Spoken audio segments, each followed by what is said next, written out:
Сайн байцгаануу та бүхэнд олон улсын амьдралд бас үйл явдлыг таймлаг хүргэе. Франц улсад нэгэн халдлага болсон байна. За энэ удаагийн халдлагыг үйлцэн хэрэгслэн тариураар олон нийтийн эсрэг халдлага үүрсэн. За үүний улмаас 145 хүн гэмтэж бэртэж эмнэлэгт хүрэгдсэн байна. За мөн хэд хэдэн хүн мөн шархсан тухай мэдээллийг Францын олон нийтээс өгч байна. За энэ мэдээлэлтэй холбогдуулан Францын цагдаа нар 12 шижигтнийг баривчилсан тухай мэдээллийг олон нийтэд хүргэж байна. За энэ Франц даяар жил бүр болдог Fête de la Musique нэртэй наадам болсон. За Бэм гарагт болсон одоо гудамжны наадмын үеэр Франц даяар болсон энэ наадамд маш олон хүн урд өмнө байгаагүй хүмүүс цугтарсан юм байна. За дотоод хэргийн яамны мэдээлснээр улсын хэмжээнд 145 хүн одоо энэ тариурын зүгээр хатгуулж гэмтсэн тухай мэдэгдэж байгаа бол Парисын цагдаагийн газар нийслэл хотод 13 тохиолдол бүртгэгдсэн байна. За 10 гаруй эмэгтэй насанд хүрээгүй охид бол эмнэлэгт хүргэгдсэн байна. Дотоод хэргийн яамны хэвлэлийн төлөөлөгч яам энэ халдлагын талаар маш их нухацтай хандаж байгаа. Зарим хохирогчдыг хордлон шинжилгээ хийхээр эмнэлэгт хүргэсэн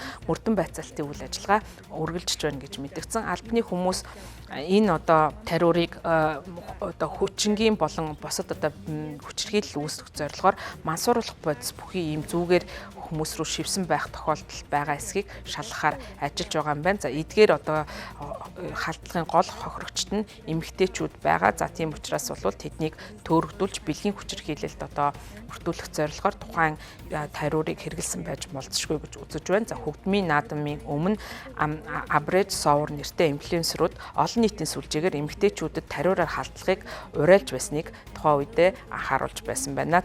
Парисын цагдаагийн газрын дарга Лорен Нүнес мэдэгдэхдээ эдгээр бол маш ноцтой хэрэг явдал болсон. Онлайнаар эмэгтэйчүүд рүү тариураар одоо халдлага хийх ийм одоо уриалга гаргаж байгаа нь бол бүхэлдээ тэнэглэл гэж мэдэгдсэн. Мөн зүүн хойд хэсгийн Мэц хотын төвд хоёр эрэгтэйг тариураар халдлага үүсгэн хэрэг шижиглэн баривчилсан байна. За Мэц хотын дарга Франсуа Горциздээ олон нийтийн хэвлэл мэдээллийн хэрэгслээр хандаж нийгмийн сүлжээгээр томоохон хотууд болон түүний зэрэгцээ хөгжмийн наадмын үеэр тариураар халдлага үйлхийг уриалга эхэлсэн байгаа. За энэ явдал нь бол Мэц хот болон Францын өөр хотод болсон.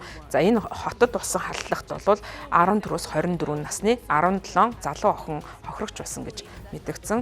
Наадмын үеэр улсын хэмжээнд нийтдээ 770 гаруй хүн янз бүрийн байдлаар хэрэг цаатуулагдсан талаар цагдаагийн байгууллагаас мэдээлж байгаа. Баяр наадмын арга хэмжээнд оролцсон 14 хүн хүнд бэрцсэн тухай мэдээлсэн бол тэдний дотор 17 настай хүүхэд хэвлийн доод хэсэгтээ утганы шархтай гудамжинд хэвтэж байхад нь цагдаа нар олж эмнэлэгт хүргэгдсэн байна.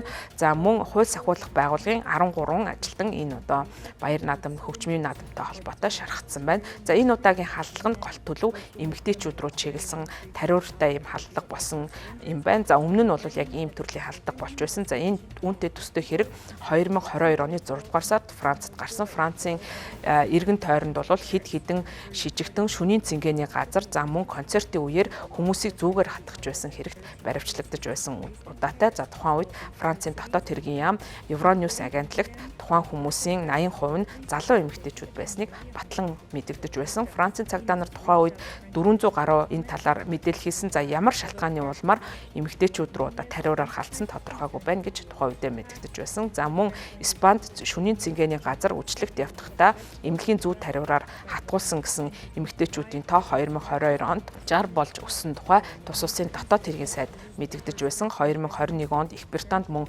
үүнтэй төстэй хэрэг гарч байсан. Их Британий парламент 2022 оны 4-р сард энэ одоо зүү тариураар хатгах хэрэгтэй холбоотойгоор тайланг нийтэлж олон нийтэд хүргэж байсан юм анхаарал татсан аюулгүй байдлын асуудал бас болж байсан юм байна. За одоогийн байдлаар энэхүү одоо тариураар хатгаж эмэгтэйчүүдийн биед халдсан энэ халдлагыг ямар шалтгаанаар үйлдсэн тухай одоо нарийн шалтгааныг нь бол цагдаа нар тодруулж чадаагүй байна. Энэ тал дээр мөрдөн шалгах үйл ажиллагаа үргэлжлэж байгаа юм байна.